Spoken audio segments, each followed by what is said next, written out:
completar uma semana da nossa chegada em Três Passos, no noroeste do Rio Grande do Sul, para cobrir o júri popular dos acusados pelo assassinato do menino Bernardo. O crime que havia chocado o Estado e o país 5 anos antes, enfim chegava perto de seu desfecho. Como você pôde acompanhar nos episódios anteriores, aqueles dias foram marcantes em muitos aspectos. Mas aquela sexta-feira, último dia de julgamento, reservava novos momentos, alguns deles bem diferentes do que nos dias anteriores. A hora de justiça, a logística do grande júri, os recursos das defesas e, finalmente, um descanso para Bernardo e a comunidade de Três Passos. Eu sou Henrique Massaro e este é o último episódio da série sobre os bastidores do julgamento do caso Bernardo, que terminou há um ano.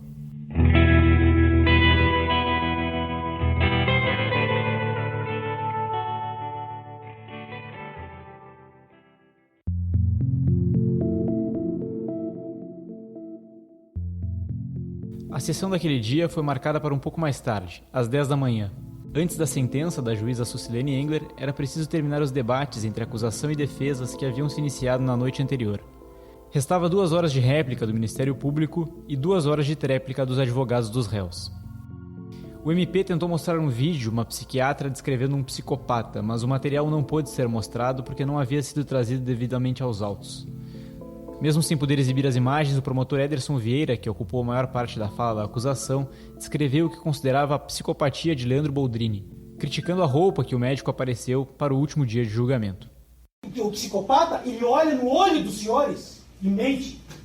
O psicopata pede para virar a cadeira para falar mentindo no olho dos senhores. É isso que ela diz no vídeo. Que o psicopata passa ileso pelo detector de mentira porque ele nem sua nas mãos. Porque um psicopata só chora quando atinge a ele. Porque um psicopata vem com o joelho com a camiseta do filho que ele abandonou. Do filho que ele não dava valor. Nesse último dia, Boldrini chegou ao fórum com uma camiseta branca com os pés de uma criança marcados no centro. Não eram de Bernardo, como o promotor se referiu, mas de Maria Valentina, filha de 6 anos do médico com Graciele. Abaixo do formato dos pés havia a frase: "Pai, eu sigo seus passos". Essa roupa foi um dos assuntos mais discutidos no começo daquela manhã. O promotor ainda utilizou diversos áudios para provar, por exemplo, o envolvimento de Evandro, além do de Graciele e Edelvânia, que tentaram criar álibi através de uma ligação telefônica durante as buscas por Bernardo. Alô? Kelly, Oi, amiga. tudo bem? Como é que tá as coisas, filho do céu? Ai, mulher, nem me fala. Oi, amiga! Oi, amiga! Essa é a coitada que foi constrangida. Uma mulher de 1,80 m que podia ter enfiado a mão na Graciele. Magrinha, pequenininha. O que tá pensando, seu monstro? Tu vai matar uma criança e você tua parceira? Mas senta, alemão, e chama a polícia. Aí vem no telefone e vão debochar dos senhores. Essas psicopatas que estão sentadas aqui. Oi, amiga! Oi, amiga! Depois disso, os 3 promotores de justiça ficaram de frente para os jurados. Foi então que Bruno Bonamente, titular do caso, assumiu a fala principal da réplica da acusação. Nós não temos dúvida de que o Bernardo, nesse momento, já não grita mais por socorro. Porque eles silenciaram o Bernardo. Mas o Bernardo se faz presente aqui hoje. Eles calaram a voz dele. Mas nós estamos aqui hoje representando o Bernardo. E eu tenho certeza, e eu falo por todos aqui na comunidade, que hoje o Bernardo grita é por justiça! Justiça! Justiça! É isso que ele quer. Senhores, só vocês podem fazer a justiça hoje. As provas dos autos são mais do que suficientes. E eu peço que vocês responsabilizem os réus pelos atos pelos quais eles cometeram. Tão e somente por esses atos. E condenem-os a pagar a pena que devem. Que nem essa será suficiente para desfazer o mal que eles cometeram ao Bernardo. Por volta de 12:30, assumiu a palavra Rodrigo Vares, um dos advogados de Leandro Boldrini. Ele usou o tempo para criticar a atuação policial durante as investigações e questionou diversos pontos da acusação. Porque a autoridade policial, equivocadamente, de maneira sodada, de maneira precipitada, partiu da premissa: Leandro é um mau pai. Leandro não cuida do filho, Leandro não fala com o filho. Leandro é frio. Logo, Leandro é culpado. A tréplica por parte de Vanderlei Pompeu de Matos, advogado de Graciele, foi para contestar provas e reafirmar sua intenção de mudar a acusação da ré de homicídio doloso para culposo. Mas tchê, médico, enfermeira, mas dá uma tracada de carroçada de remédio em casa, de repente, o guri, tá, podia ter matado na cama dele. Eu não me convenço disso. Então, por isso que nós estamos em sede, com certeza, de um homicídio culposo, senhores do Conselho de Sentença. Ela vai levar a pena dela, ela sabe. Só que eu não posso aceitar essa carga odiosa da acusação, inclusive com expressões injuriosas que violam a nossa Constituição. Gustavo Nagelstein, advogado de Edelvânia Viganovics, falou em meio ao choro de sua cliente. Nem sempre o Ministério Público, com essa gana de colocar qualquer um na cadeia, está certo. É preciso verificar que essa gana do Ministério Público muitas vezes está impregnada por um ideal acusatório e que nem sempre condiz com a realidade. A fala foi complementada por Jean Severo, outro advogado de Edelvânia. Essa guria aqui, que tem a mãe, seu bem maior, ameaçada de morte o tempo inteiro, não vai sucumbir a essas ameaças?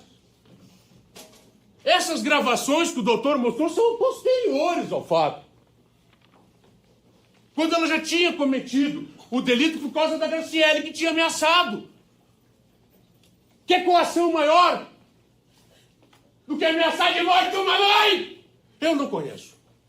Luiz Geraldo Gomes, advogado de Evandro, novamente questionou a existência de provas contra seu cliente e, assim como ele, chorou durante sua última manifestação. Será que nós vamos submeter aquele que está lá há 15, 20 anos de prisão com base em uma discussão se ele estava em férias ou não? Que porcaria de justiça é essa? Só Vossas Excelências podem corrigir o mal que foi feito. E essa defesa está aqui buscando a correção deste mal. Infelizmente, eu não posso fazer nada em relação à morte desse menino. Porque se pudesse, faria. Para evitar aquela grande injustiça que foi feita. Mas eu muito posso fazer para corrigir esse segundo mal. Que é exatamente o que ele está passando aqui há 5 anos.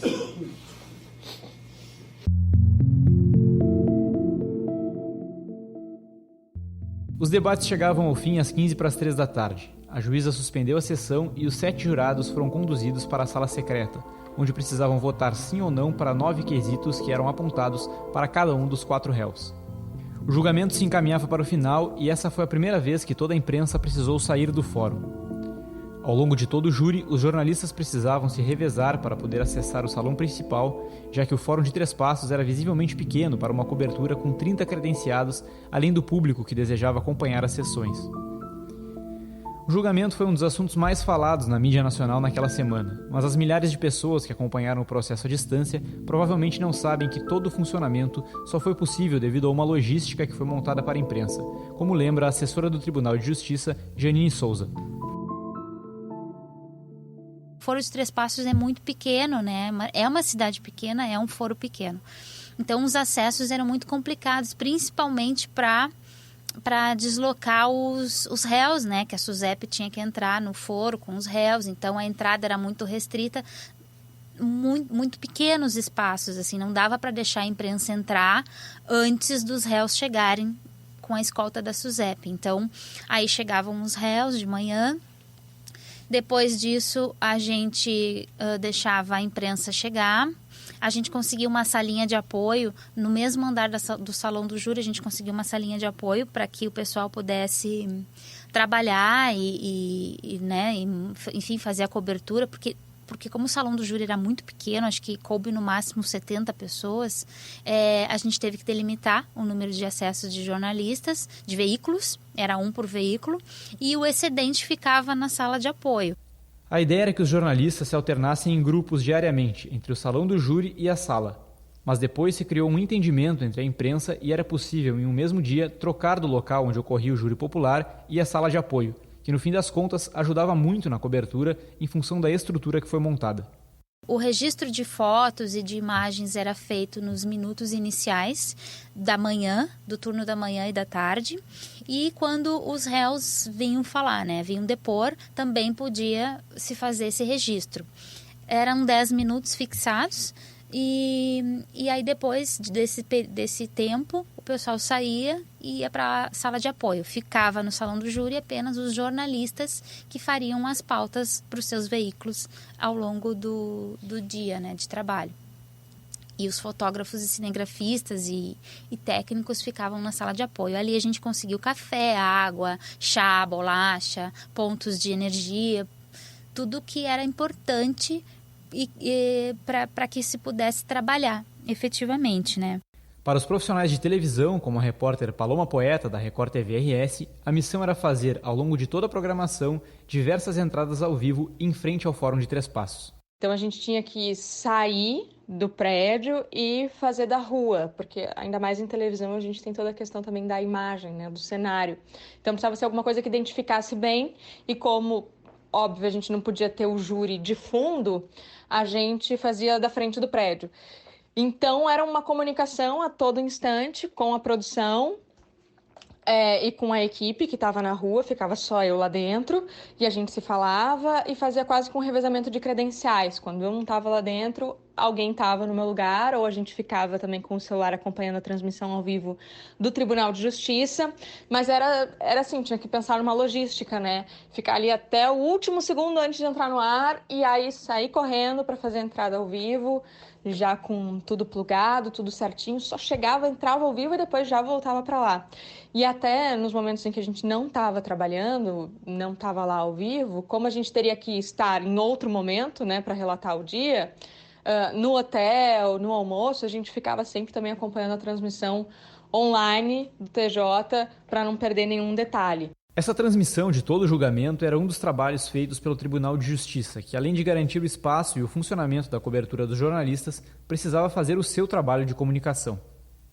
Nós estávamos entre dois colegas, o Márcio e eu, Márcio Daut, e eu ele fazendo as imagens, o registro de fotos e a cobertura em tempo real no Twitter, e eu fazendo a matéria e mais acompanhando ali a organização da imprensa. Tinha um colega de apoio que é do setor de relações públicas, o Vitor Hugo, e a transmissão ao vivo foi feita pela Lumière, a produtora que faz o nosso programa de TV. Ela fez essa transmissão. E eles ficaram numa salinha do lado, assim, do anexa ao Salão do Júri, muito apertada, muito pequena. Aí tinha o pessoal da taquigrafia, que cuida dos microfones, do som e tal. Todo mundo ali, uma antessala ali. Então, foi espaço bem apertado. Felizmente, a juíza, que é a doutora Sucilene, ela foi muito generosa, muito gentil, muito disponível, muito sensível ao nosso trabalho. Ela cedeu essa sala de apoio, então, no mesmo andar. A Janine ajudou a garantir a cobertura não só do julgamento em si, mas de todo o processo, que ela acompanhou desde o início. Inicialmente, as audiências eram fechadas e só eu pude entrar. Era feita a portas fechadas, mas o magistrado concedeu a possibilidade da imprensa do tribunal acompanhar. Então, eu era os olhos, os ouvidos da imprensa naquele momento.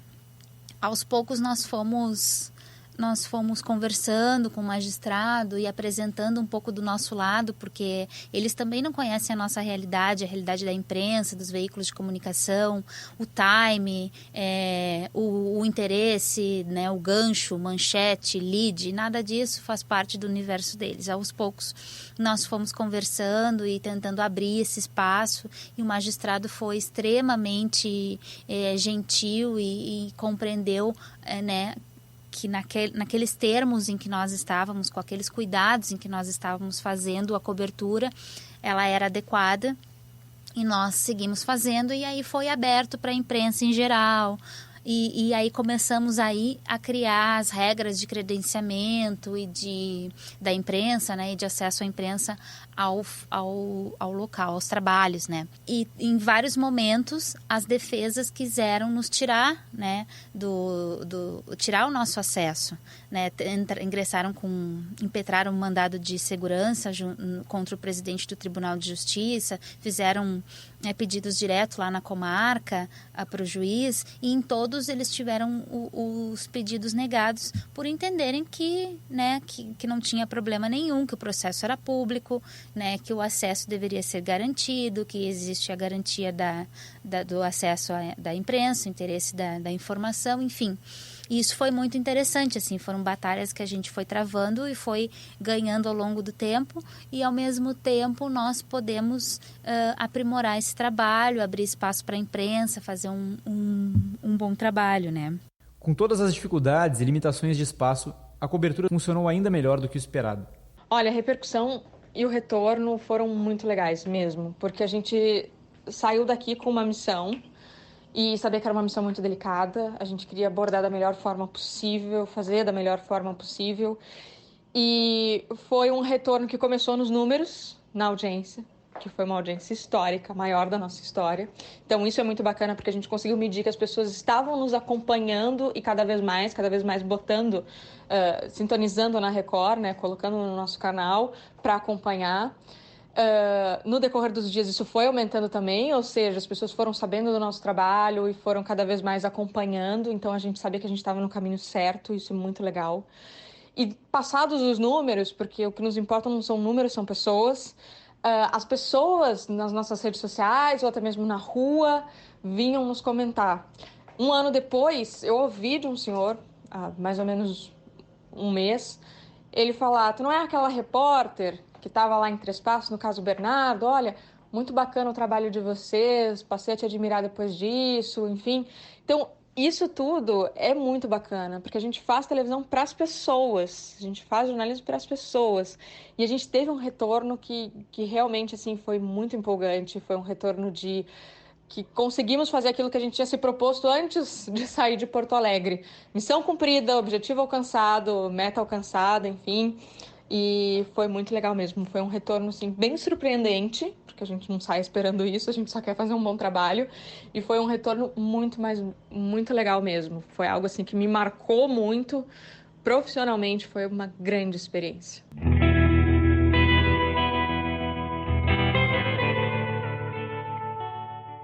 Todos os jornalistas estavam em frente ao Fórum de Três Passos, aguardando a decisão dos jurados. Foi então que eu e o repórter Gutierrez Sanches, da Rádio Guaíba, que me acompanhou durante toda aquela cobertura, tivemos a mesma percepção. Algo tinha mudado completamente. Era o clima da cidade. Aí deu público, aí deu movimentação, até chamou atenção, né, Henrique? Porque durante toda a semana as pessoas iam ali pro entorno do fórum, mas parece que estavam assim, deixa eles resolverem primeiro e depois a gente se manifesta. No dia, sim. No dia da sentença, na sexta-feira, aí deu para ver a população não arredou pé da volta do fórum. E aí com manifestações, faixas e gritos e tal.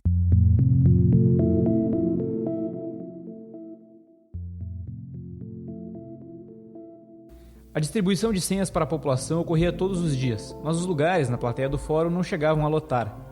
Nessa última tarde, uma fila enorme havia se formado para poder acompanhar a leitura da sentença. Do outro lado da rua, uma multidão também aguardava pelo desfecho do caso, com cartazes e camisetas com a foto de Bernardo. Entre aquelas pessoas estavam Jussara e Carlos Petri, a tia Ju e o tio Carlinhos, que costumavam cuidar do menino. Eu fui até lá e conversei com eles nesse momento. Nós não temos expectativa quanto ao julgamento. Nós estamos aqui, nós somos uma comunidade cordeira, nós solicitamos para a Brigada Militar para que nós ficássemos desse lado, a Brigada está nos cuidando, e nós vamos nos deslocar daqui até a casa do Bernardo. E vamos prestar a última homenagem para ele, vamos tirar os banners da casa dele e vamos encerrar esse ciclo. O clima que se formava era esse, naquele final de tarde, quando, somente perto das 7 horas da noite, a imprensa e o público enfim foram conduzidos para dentro do fórum para ouvir a esperada sentença. Leandro Boldrini foi condenado a 33 anos e 8 meses de prisão por homicídio, ocultação de cadáver e falsidade ideológica. Graciele Ugolini foi condenada a 34 anos e 7 meses de prisão por homicídio e ocultação de cadáver. Edelvânia Virganovics foi condenada a 22 anos e 10 meses de prisão por homicídio e ocultação de cadáver. Evandro Virganovics foi condenado a 9 anos e 6 meses por homicídio simples e ocultação de cadáver, sendo o único a responder em regime semiaberto. A noite já havia caído naquele 15 de março, quando a sentença finalmente foi lida. Eu precisei ficar dentro do salão do júri à espera de toda a leitura e depois dela também, aguardando pela última entrevista da juíza Susilene Engler. Por causa disso, eu acabei perdendo parte do que acontecia do lado de fora, onde estava o nosso fotógrafo Mauro Schaefer, que pôde registrar a celebração da justiça sendo feita.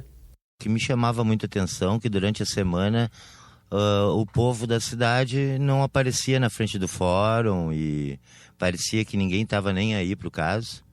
Mas depois, com os dias passando, eu descobri que era orientação mesmo para o povo não ir para o fórum para não atrapalhar, né? E na última noite, após o resultado do julgamento, me deparei com aquele povo todo da cidade em frente ao fórum, aplaudindo os promotores, e foi emocionante mesmo. Consegui fotografar o povo abraçando os promotores por justiça que eles conseguiram realizar, né? Todo esse desfecho tão aguardado foi também mostrado pela Record TV, como lembra a repórter Paloma Poeta. Acho que a palavra mais correta, mais exata para definir isso seria emoção. Foi muito emocionante. Tá ali no momento da notícia, a notícia acontecendo, algo que todo mundo estava esperando, e a gente poder fazer essa transmissão ao vivo, o nosso programa no ar, poder passar aquilo que tanta gente estava esperando esse momento. Foi uma emoção muito grande como jornalista, uma emoção muito grande como cidadã e uma emoção muito grande também por aquelas pessoas que estavam ali fora, que representavam muito isso, representavam a cidade, representavam a expectativa, representavam a vontade de justiça, e ver a reação simultânea dessas pessoas, a gente transmitir simultaneamente a sentença sendo lida ao vivo, no momento, portanto, em que a coisa estava acontecendo, e junto à reação da comunidade de Três Passos ali da rua, foi realmente assim, algo que...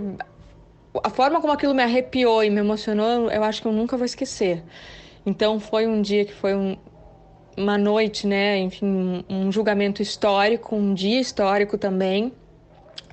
E que a gente poder mostrar tudo isso ao mesmo tempo, né? Foi algo muito importante, de arrepiar, muito emocionante mesmo. 11 dias depois do fim do julgamento, Evandro recebeu progressão para regime aberto e liberdade condicional por cumprimento de 1/3 da pena e bom comportamento comprovado pelo administrador da prisão. Desde a sentença, a sua defesa, assim como a dos 3 outros condenados, pedem a anulação de todo o julgamento ou diminuição das penas. O Ministério Público, por sua vez, pede o aumento das penas.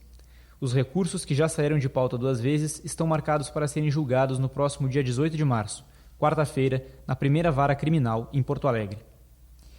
Esse é o último desdobramento envolvendo o caso Bernardo, mas a história que estamos contando já teve ponto final. Ele foi dado em 3 passos, quando a sentença foi proferida, quando Bernardo teve justiça e sua memória descansou.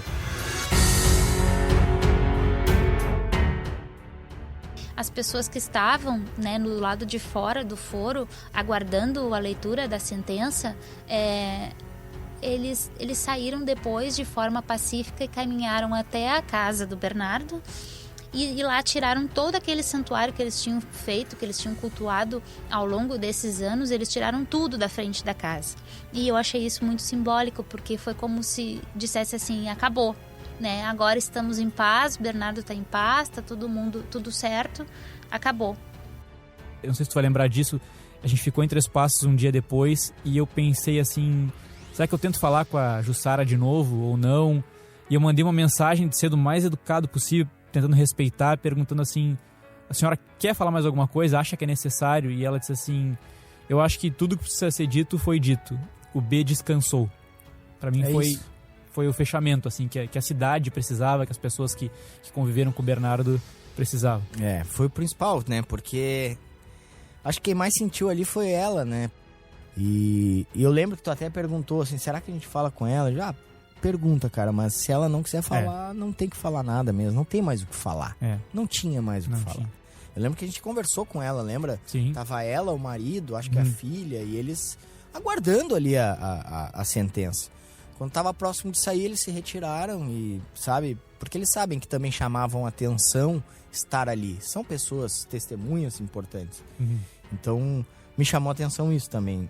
Ela saber o momento que ela tinha que se retirar e deixar... A frase que tu falou agora, chega até me emocionar, mas descansou. Naquele momento ali ele descansou, não tinha mais o que falar.